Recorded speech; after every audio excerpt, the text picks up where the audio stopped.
Honey, why do you hate me?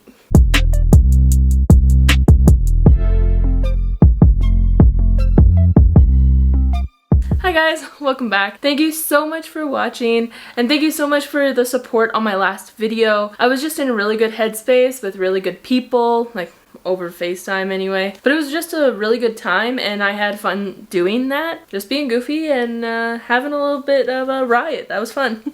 But today's video, unfortunately, we will not be repeating last video. We won't be getting drunk tonight because I don't need my family to judge me any more than they already have. But today we are, as you have read the title, we are watching ADHD TikToks. I really want to start talking about my mental health, but when I do get going, it kind of makes me sad.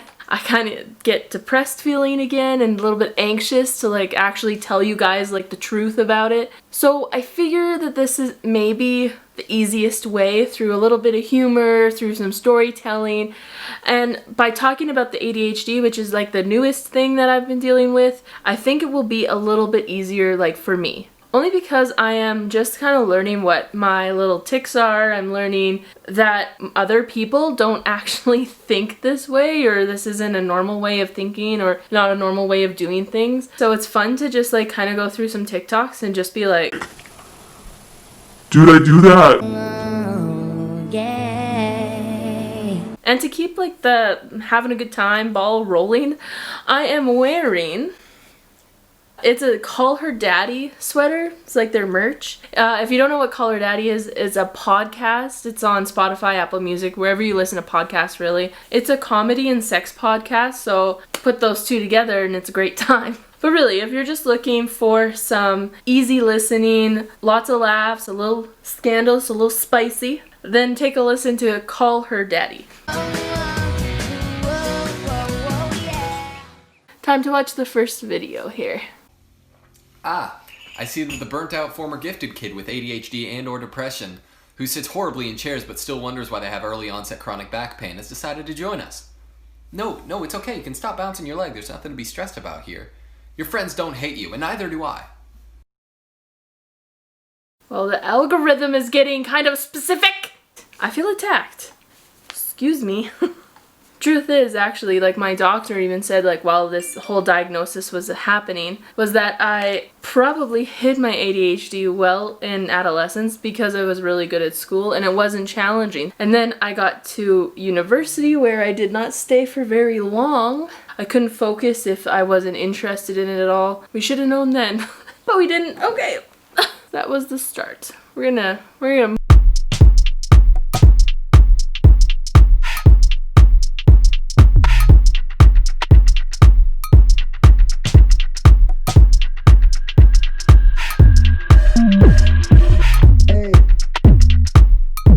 okay. I'm doing it right now. Okay. Now what I was saying in the beginning of the video where I'm like learning what my tics are. So I don't know if you have noticed, and I've probably done it in the video already, but I pull on my sweater all of the time. And honestly, the only reason I know that I do this is because my friends have pointed it out to me, like, Why are you pulling on your sweater? Can you stop pulling on your sweater? no! No, I can't! This is just who I am. I also sit with my mouth hidden in my shirt. Like I'll be at work and I'll pull up my t-shirt. I'll sit there like this. I also like pick at my neck. I like touch my neck all the time. I don't know why. I don't even know when it started. I've probably been doing it forever. It's just what I do. We'll move on. All the leaves are brown. Leaves are brown.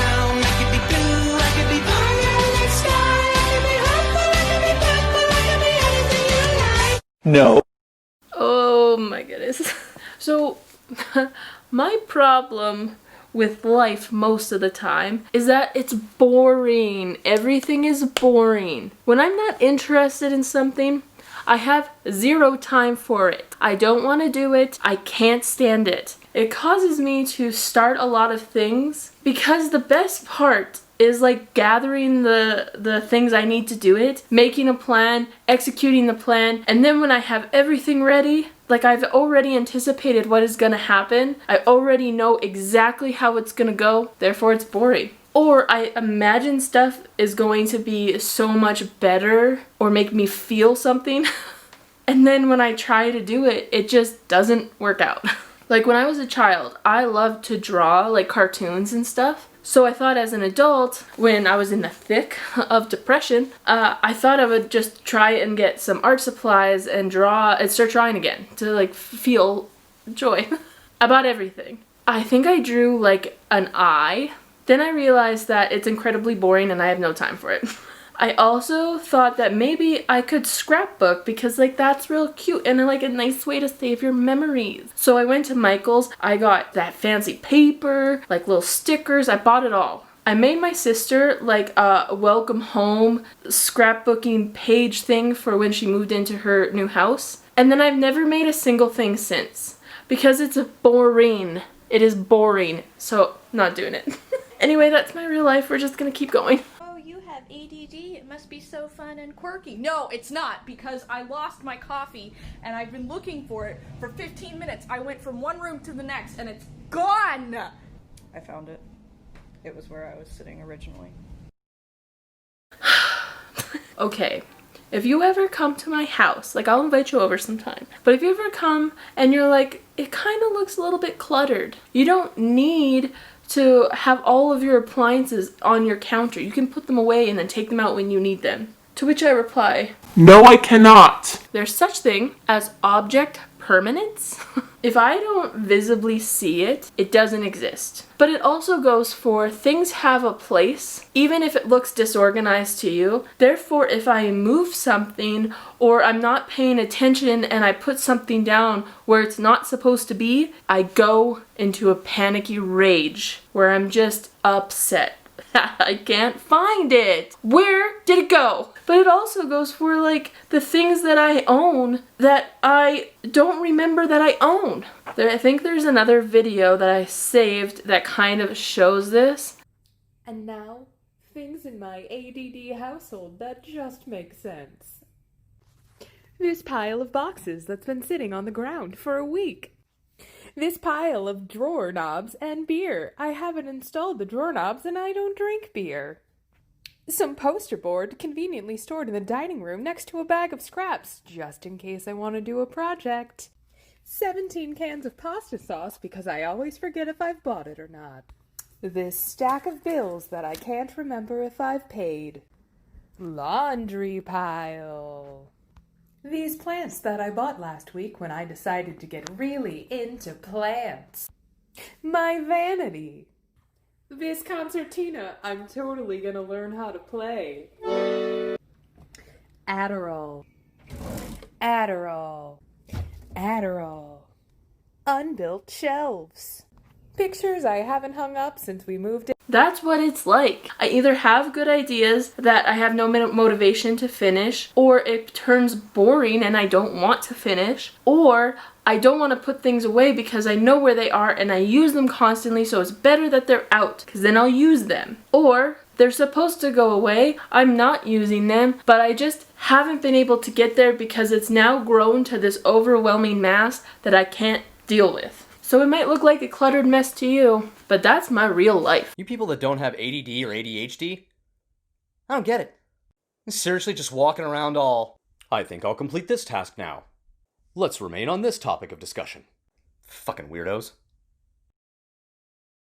But truly, I don't understand how you can do that. I don't get it. I just always thought that everyone had their brain going at a mile a minute all the time, no matter what. When I'm having a discussion with someone, I have a really hard time anyway, focusing on what that person is talking about unless it directly affects my life at that moment. I'm not trying to be selfish, I just have a real hard time with it. Sometimes when I'm looking at them because it would be rude of me to look away, or they're intimidating and I don't want to like offend them, or maybe it's like a little bit of a conflict and I know that I have to be like in it, I zone out. Boof.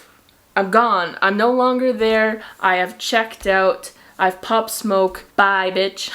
But what I do to like try and combat that is I kind of look away from them. I look away, and it's not that my brain isn't in the conversation, it's just that I need to do something else so that I can stay on topic. I don't know if I'm explaining that really well. But like right now, as I'm sure that you've seen, I've been looking over there. There's nothing there. There isn't anything there. It's just my counter. But it's still a little bit intimidating talking to a camera, knowing that there's going to be people watching. What I do so it's not overwhelming and I don't zone out is I just kind of look over there and look back, because that gives me something to do while I'm staying on track. I don't know if I'm explaining that well, but that's just how I've learned to cope with it. Speaking of zoning out, there was a couple other TikToks that I wanted to include, but they were kind of sad, and I feel like I can just tell the story like in a lighthearted way, so I'm gonna try. We'll see how she goes. I always thought that the zoning out was like an anxiety thing. I remember this specifically one time because it was the longest period of time that this has happened, especially when I was at my old place of work. It was super overwhelming. I was incredibly unhappy, and I would come home upset. Sorry, there's cat hair everywhere. Don't hold a Hank if you're not willing to get a mouthful of cat hair. But anyway, I came home and I was just in a bad place. I sat on my couch and I just got sucked into this vortex of, when this conversation happens again, do this better next time, or this conversation happened, you should have said that, or when you see this next person, imagine a conversation going on with them. Or I was just thought after thought, racing, complete what I thought at the time was an anxiety attack. But what happened was I zoned out, and then by the time I was able to get myself out of it, it had been almost 4 hours.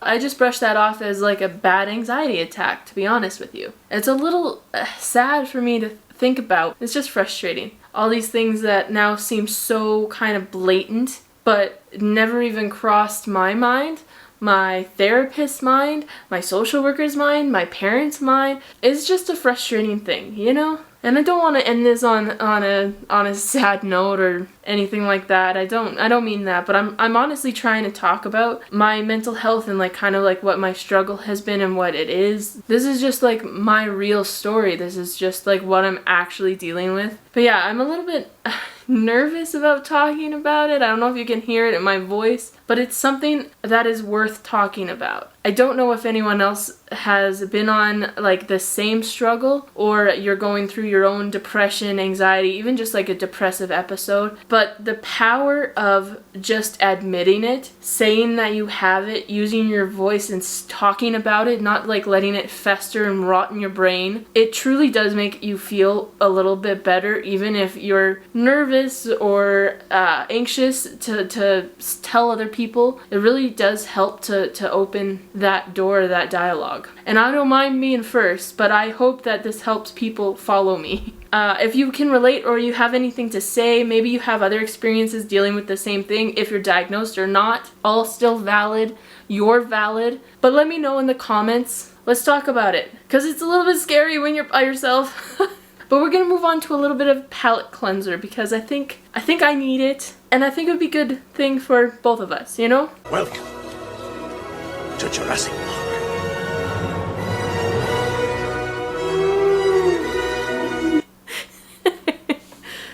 That's right, you just watched that. You're welcome. It's time for skincare, bitch. Today's highlight product is the Ordinary Niacinamide 10% and Zinc 1%. This is basically an occult product. If you know anything about skincare TikTok, skincare YouTube, etc., you have heard of this, you have seen it, you know her, you love her. The reason I do like bringing up these cult products, or these super hyped, like big time popular products, is because I'm a normal person. I'm not affiliated with anyone, no one's paying me to say anything, I'm just a dude. So when I tell you that this is my second bottle and it is almost gone, I can tell you the truth that this shit is bomb. Niacinamide is by far one of the best ingredients that I have ever used, and I notice when I stop using it or haven't used it enough, because of how good it really does make your skin. It's a game changer, folks. Now what does niacinamide do? Niacinamide not only helps even out skin texture, but it also evens out skin tone, helps control oiliness, helps dullness, helps redness, and can help minimize the appearance of pores. You can find this at Sephora or on Decium.ca or .com or whatever under the Ordinary. So it comes in 2 sizes. The first one is 30 milliliters and that's $5.90. The second one is a 60 ml bottle, which is this one, and it is $10.60 Canadian. 3 to 5 drops would cover your entire face. Personally, because I have dry skin, like I've said many times, I don't put it on my entire face because I find that I only really need it in my T-zone, forehead, and chin area. It also doesn't interact with anything, so I put this on morning, night, like whenever I feel like I need it, but usually mostly in the morning. It's hella good, try it. Yeah. Okay guys, that is it. Thank you so much for being understanding and listening to me. There's a lot to talk about, there's a lot to go through. We're gonna try and do it with humor. I don't know if I can do it with grace. It's not a graceful thing. So I appreciate it all and I'll see you next time. Bye!